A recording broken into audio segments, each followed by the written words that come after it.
welcome to Bacotan Ed. Masih sama seperti sebelumnya, di sini cuma berisi bacotan gua aja. Nggak ada prank, nggak ada giveaway.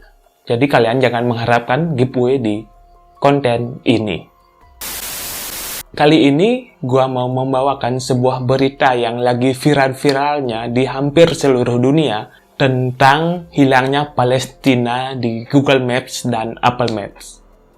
Berita ini sebenarnya diawali dari warga Twitternya Arab yang mulai banyak membagikan foto-foto tentang hilangnya Palestina di Google Maps dan Apple Maps pada tanggal 17 Juli 2020 kemarin. Dan seketika itu pun berita tersebut mulai tersebar di berbagai sosial media di seluruh dunia. Sehingga mulai banyak teori-teori yang muncul tentang mengapa Palestina bisa hilang di aplikasi Maps online tersebut. Ada yang mengatakan bahwa ini semua terjadi karena adanya hubungan dekat antara dua pendiri Google yang gua gak tahu namanya dengan pemimpin-pemimpin dari Israel yang membuat Google pun tidak mengakui tentang kedaulatan dari Palestina itu sendiri. Walaupun sebenarnya kedaulatan atau kemerdekaan Palestina ini sudah diakui oleh sebagian besar negara-negara yang tergabung dalam PBB. Tepatnya itu ada 138 negara dari 193 negara yang tergabung di dalam PBB yang mengakui kemerdekaan dan kedaulatan dari Palestina. Dan sisanya 55 negara yang tergabung di sana tidak mengakui kedaulatan dari Palestina tersebut.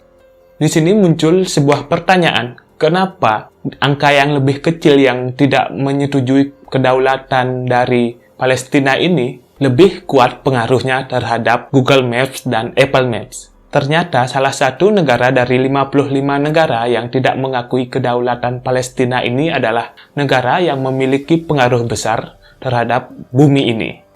Kalian pasti tahu negara itu negara apa? Ya, negara Amerika Serikat.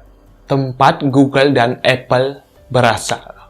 Mungkin ini yang menjadi penyebab dihapusnya Palestina di Google Maps dan Apple Maps. Nah, yang menjadi pertanyaan di sini, kenapa Amerika tidak menyetujui kemerdekaan atau kedaulatan dari Palestina?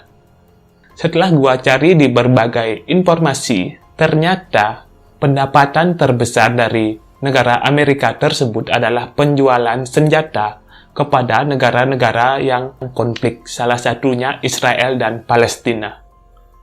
Mungkin salah satu dari negara tersebut merupakan sumber pendapatan dari penjualan senjata-senjata tersebut.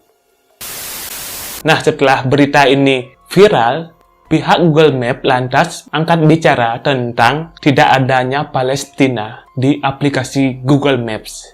Dia mengatakan bahwa Palestina memang sejak dulu, mungkin sejak pertama Google Maps dibuat memang tidak pernah ada nama Palestina di Google Maps tersebut.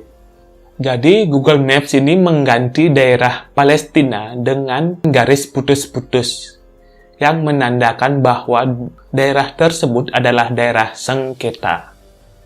Masyarakat dunia maya pun tidak diam tentang kejadian ini. Buktinya, beberapa waktu lalu muncul sebuah petisi yang bernama Put Palestina on Your Map.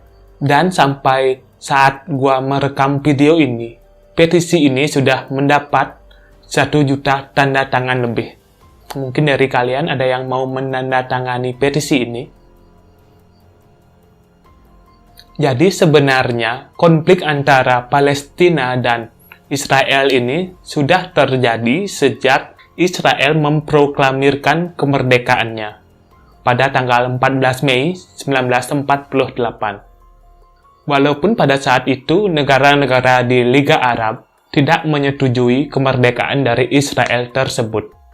Tetapi, kembali lagi ada sebuah negara yang memiliki pengaruh besar yang gua bilang tadi itu, yaitu Amerika Serikat, menyetujui kemerdekaan dari Israel tersebut. Dan lantaslah Israel menjadi negara yang merdeka. Sejak saat itu, Israel mulai menjajah dan mengambil daerah dari Palestina sedikit demi sedikit, seperti jalur Gaza. Negara-negara di Liga Arab pun tidak tinggal diam. 5 negara di Liga Arab mengirimkan pasukannya untuk melawan serangan dari Israel. Perang ini berlangsung sekitar 1 tahun dan berakhir dengan gencatan senjata. Sebenarnya, Palestina dan Israel ini sudah sempat menandatangani perjanjian damai yang disebut Perjanjian Oslo pada tahun 1993. Tetapi, entah kenapa perjanjian tersebut tidak berpengaruh banyak terhadap Palestina sampai saat ini. Dan pada akhirnya Palestina ini pun dihilangkan dari Google Maps dan Apple Maps. Walaupun sudah sebagian besar negara-negara di PBB mengakui kemerdekaan dan kedaulatan dari Palestina dan mengecam keras tindakan yang dilakukan oleh Israel, entah kenapa semua itu seperti tidak berpengaruh terhadap keadaan Palestina sampai saat ini.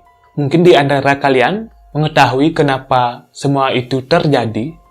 Apakah ada sebuah negara besar yang menjadi dalang konflik Israel dan Palestina ini? Atau bahkan menjadi dalang di semua konflik antar negara yang ada di dunia ini? Gua tunggu jawaban kalian di komentar di bawah. Di akhir video ini, gua mau mengajak kalian untuk mendoakan agar Israel dan Palestina segera menyelesaikan konfliknya dengan cara terbaik untuk kedua belah pihak, walaupun itu mustahil.